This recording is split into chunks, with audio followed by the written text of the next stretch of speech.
2024 সালের 5ই আগস্ট আওয়ামী সরকার পতনের পর থেকে দেশে ফেরেননি সাকিব আল হাসান। দীর্ঘ ১৩ বছর পর সম্পন্ন হয়েছে জাতীয় নির্বাচন। দেশের রাজনৈতিক অঙ্গনে আসছে পরিবর্তন। আস্তে আস্তে পরিবর্তন ঘটতে যাচ্ছে সবকিছুতেই, যার ছোঁয়া লাগতে যাচ্ছে বাংলাদেশ ক্রিকেট বোর্ডে। নতুন ক্রীড়ামন্ত্রীর দায়িত্ব কে পাচ্ছেন তা নিয়ে কৌতূহল দেখা দিয়েছে ক্রীড়া সমর্থকদের মাঝে। রাজনৈতিক পট পরিবর্তনের মাঝে নতুন করে চমক নিয়ে হাজির বাংলাদেশ ক্রিকেট বোর্ড। তা হলো ক্রিকেট প্রেমীদের চমক দিয়ে অনেকদিন পর দেশে ফিরেছেন সাকিব আল হাসান। আসন্ন পাকিস্তান সিরিজ খেলার কথা রয়েছে সাবেক বিশ্বসেরা অলরাউন্ডারের। এর আগে দেশে ফিরে ফিটনেস সহ নানা জটিলতা শেষ করার কথা রয়েছে সাকিবের।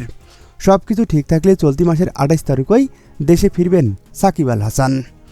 তো দর্শক, আপনি কি চান সাকিব দেশে ফিরে আবারও জাতীয় দলে খেলুক?